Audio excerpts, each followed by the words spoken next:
Everyone, welcome to my YouTube channel study with आकांक्षा।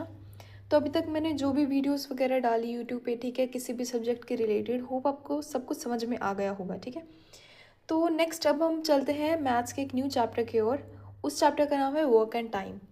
आप सब ने ये चैप्टर किया होगा, ठीक है, अपनी जो भी छोटी क्लासेस में किया होगा। ठीक है, तो उसको गवर्नमेंट एग्ज़ाम्स में हम इतना टाइम लेके हम उन क्वेश्चंस को नहीं सॉल्व कर सकते। तो उसके लिए कुछ ट्रिक्स, कुछ फार्मूलाज हैं। ठीक है, तो हम एक क्वेश्चन को उस फार्मूला से समझ के देखते हैं। तो लेट्स बिगिन द क्लास। आज हम बिल्कुल बेसिक से क्वेश्चन के साथ स्टार्ट करेंगे। मैंने ये क्वेश्चन लिया है आज के इस टॉपिक को अंडरस्टैंड करने के लिए। तो हम बिगिन करते हैं। जैसे मैंने क्वेश्चन लिया है कि A does work in 10 days and B does work in the 15 days। तो इन्होंने पूछा है कि दोनों वो काम कितने दिनों में करेंगे। ठीक है, तो बेसिकली हमसे पूछा गया कि दोनों कितने दिनों में काम करेंगे। तो उसका पहले बेसिक सा फॉर्मूला क्या होता है, पहले तो आपको जो सिखाया गया है मैं उस फॉर्मूले से भी सॉल्व करूँगी और जो एक ट्रिक है उससे भी हम सॉल्व करेंगे। फॉर्मूला अप्लाई कर सकते हैं। वो फॉर्मूला क्या होगा, ए इंटू बी अपॉन ए प्लस बी। अब इस फॉर्मूला को हम इस क्वेश्चन में कैसे सॉल्व करते हैं उसको हम देख लेते हैं। तो उन्होंने कहा था ए डज वर्क इन 10 days, तो 10 हमारा हो जाएगा, ए क्वांटिटी को रिप्रेजेंट करेगा।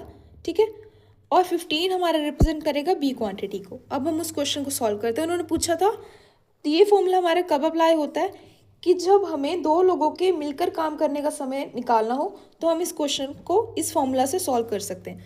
तो अब हम देखते हैं उसको क्वेश्चन को कैसे सॉल्व करेंगे। ए को हमने लिया था 10, तो ए की जगह पे 10 इंटू बी की जगह पे हमने 15 लिया था अपॉन 10 + 15। तो एक तो हमारा ये मेथड हो जाएगा। अब हम इसको सॉल्व करते हैं। 10 × 15 अपॉन 25। तो हमारा आंसर क्या आ जाएगा, 6 days। एक तो हमारा ये फॉर्मूला हो गया जिससे हम दोनों के मिलकर काम करने का समय निकाल सकते हैं। दूसरा हमारा क्या फॉर्मूला होगा वो भी देख लेते हैं। अब उन्होंने हमें दो नंबर दिए थे, ठीक है, 10 और 15। अब हमको सबसे स्मॉलेस्ट नंबर देखना है जो इन दोनों का मल्टीपल हो। इन दोनों का सबसे स्मॉलेस्ट मल्टीपल क्या हो जाएगा, 30। ठीक है, तो 10 को अगर हम 30 से डिवाइड करते हैं क्या आता है, 3। अगर 15 को डिवाइड करते हैं तो क्या आता है, 2। अब 3 + 2 कितना होता है हमारा, 5। बट हमने कौन सा नंबर लिया था, 30 कॉमन मल्टीपल लिया था। तो हम 30 अपॉन जो हमारा ये टोटल आया इन दोनों का एफिशिएंसी 5, क्या हमारा आंसर आ जाएगा, 6 days। तो ये हमारे दो मेथड थे इस सिंपल से क्वेश्चन को सॉल्व करने के लिए। होप आपको टाइप 1 समझ में आ गई होगी। अब हम सेकंड टाइप की ओर मूव करते हैं। ठीक है, तो सेकंड टाइप में हमें बेसिकली अगर हमें पहले तो हम दो क्वांटिटीज़ को लेके चल रहे थे। अगर हमें 3 क्वांटिटीज़ दी हों जैसे ए, बी एंड सी, एंड तीनों का हमें नंबर ऑफ डेज दिए गए हों, जैसे ए का 20, बी का 30 और डी का 60, और इन्होंने पूछा है कि ये तीनों काम कितने दिनों में करेंगे, इकट्ठा कितने दिनों में करेंगे। ठीक है, तो अब हम इसे कैसे सॉल्व करेंगे। एक तो हमारा मेथड रह जाता है कि हमें इन तीनों का 1/20 + 1/30 + 1/60, वही हो गया कि हमें सबसे हाईएस्ट नंबर लेके उसको कॉमन मल्टीपल लेके उसको सॉल्व करना है। ठीक है, तो हमारा क्या आ जाएगा, 1/10। अगर हम इसको रिवर्स को सॉल्व कर देंगे तो कितना आ जाएगा, 10 days। एक तो ये मेथड हो गया। ठीक है, अब सेकंड मेथड क्या है हमारा। सेकंड मेथड आप थोड़ा ध्यान से समझें। सेकंड मेथड हमारा रहता है कि जैसे हमें 20, 30 और 60 दिया गया था, तो हम किसी भी दो क्वांटिटीज़ को उठा लेंगे। ठीक है, जैसे अब हमने 30 और 60 उठा लिया। अब 60 क्या है, 30 का डबल है। तो अब हम उसको सॉल्व कैसे कर सकते हैं, पहले हम यहाँ पे लिख लेते हैं दोबारा।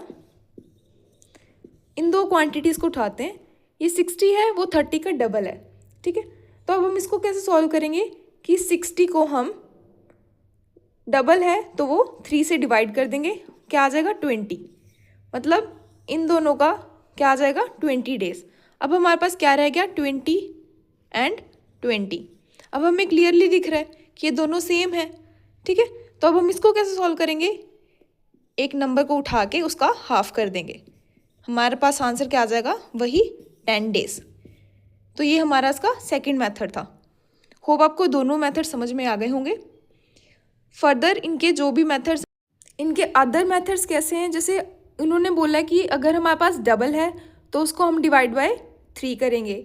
अगर हमारे पास थ्राइस होगा, ठीक है, यहाँ पे लिख देती हूँ, डबल है तो डिवाइड बाय 3, अगर थ्राइस है डिवाइड बाय 4, अगर फर्दर है तो उसका एक नंबर इंक्रीज करके उससे हम डिवाइड करते जाएंगे। तो ये इसका बेसिक सा कंसेप्ट है। होप आपको ये क्वेश्चन समझ में आ गया होगा। नेक्स्ट टाइप हम मूव करेंगे नेक्स्ट वीडियोस में। तब तक के लिए stay tuned. Thanks for watching.